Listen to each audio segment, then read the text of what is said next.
Hello दोस्तों, welcome back to my channel. ये video रहेगा लैंड डिग्रेडेशन के टॉपिक पे।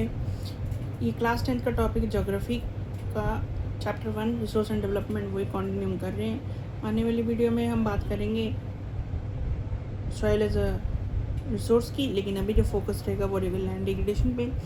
इसमें कहा गया दोस्तों कि 95% जो हमारी बेसिक नीड्स हैं फूड, शेल्टर और क्लोथिंग की, वो पूरी करता है हमारा लैंड। ठीक है।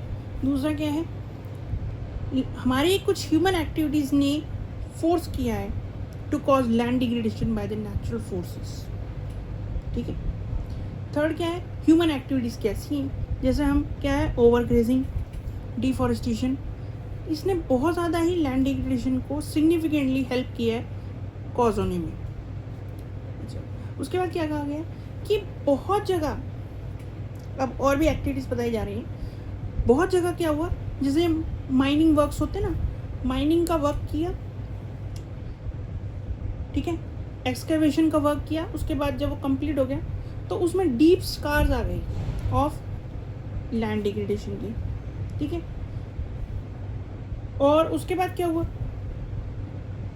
उसके बाद ये होता है दोस्तों कि आगे जो हम बात करेंगे कि कुछ स्टेट्स ऐसे हैं, जैसे झारखंड हो गया, ठीक है, वेस्ट बंगाल हो गया, या फिर कोई भी उड़ीसा हो गया, तो उन स्टेट्स में क्या है, ये जो कॉज है माइनिंग, इससे बहुत ज़्यादा लैंड डिग्रेडेशन हुई है। वो तो कहते हैं वो मेन कॉज ही है लैंड डिग्रेडेशन का कि माइनिंग हुई है। उसके बाद क्या कहा, उसके बाद आगे कहा जाता है कि इन स्टेट्स लाइक गुजरात, राजस्थान और महाराष्ट्र के एरिया में क्या हुआ, ओवर ग्रेजिंग कारण बना लैंड डिग्रेडेशन का। उसके बाद क्या कहा गया, उसके बाद कहा गया दोस्तों कि अगला पॉइंट जो कहते हैं, जैसे स्टेट्स लाइक जिसमें आते हैं वेस्टर्न यूपी, पंजाब और हरियाणा, इन तीनों में जो कारण बना लैंड डिग्रेडेशन होने का या लैंड अनफर्टाइल होने का, खराब होने का, तो वो बना ओवर इरिगेशन। उससे क्या हुआ, ओवर इरिगेशन हुई, वाटर लॉगिंग हुई, वाटर लॉगिंग से सॉइल क्या हुई, एल्कलाइन हो गई, सॉइल में सैलिनिटी यानी कि सॉइल में कंटेंट बढ़ गई, हार्मफुल कंटेंट्स बढ़ गए। ठीक है। अच्छा, ये सब करने के बाद क्या हुआ, आगे एक और बात आती है, ये कहते हैं कि हमारी जो इंडस्ट्री है, कौन सी इंडस्ट्री, जैसे ग्राइंडिंग और लाइमस्टोन फॉर द सोपस्टोन, और कैसी इंडस्ट्री, सेरेमिक इंडस्ट्री जो है, सीमेंटिक इंडस्ट्री जो है, ठीक है, उसमें भी ये होने से क्या हुआ है, great cause of land degradation हुआ है, एयर पोल्यूशन हुआ है। ठीक है। और लास्ट में क्या लिखा है, इंडस्ट्रियल इन्फ्लुएंस जो हमारी बड़ी बड़ी फैक्ट्रीज से आते हैं, उसने भी सिग्निफिकेंटली हमारे वाटर एयर पोल्यूशन भी किया है और लैंड डिग्रेडेशन भी खूब हुई है। ये जो दोस्तों टॉपिक था, ये था प्रॉब्लम भी। ठीक है, मैंने बता दी व्हाट इज लैंड डिग्रेडेशन। अब सोल्यूशन सुन लो। सोल्यूशन कहता है कि एफॉरेस्टेशन करो,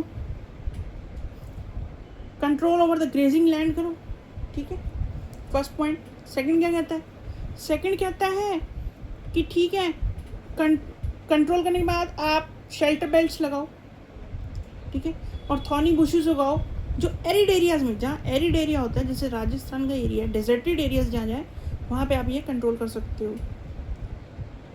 और उसके बाद क्या कहा गया, control over the mining activities वो करो, ठीक है, ताकि कम से कम हो। और जितनी भी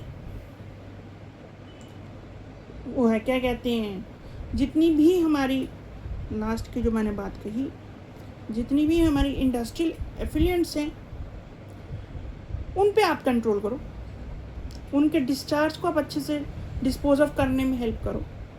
you should all dispose it of very judiciously. उसके बाद क्या कहना चाहिए कि केयरफुली कीजिए और इंडस्ट्रियल इन्फ्लुएंस के डिस्चार्ज और डिस्पोजल बहुत ही केयरफुल प्रोसीजर से कीजिए, तभी जो है आपका लैंड वाटर पोल्यूशन भी रिड्यूस होगा और लैंड डिग्रेडेशन भी नहीं होगी। यही सोल्यूशंस हैं।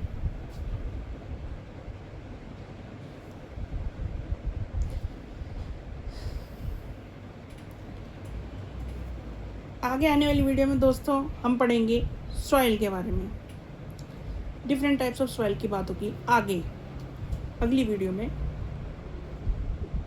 ये वीडियो आपको बातें बहुत समझ आई होंगी, मुझे उम्मीद है। और don't forget to share, subscribe and like. I hope अब आप कमेंट भी कीजिए कोई सवाल है तो। और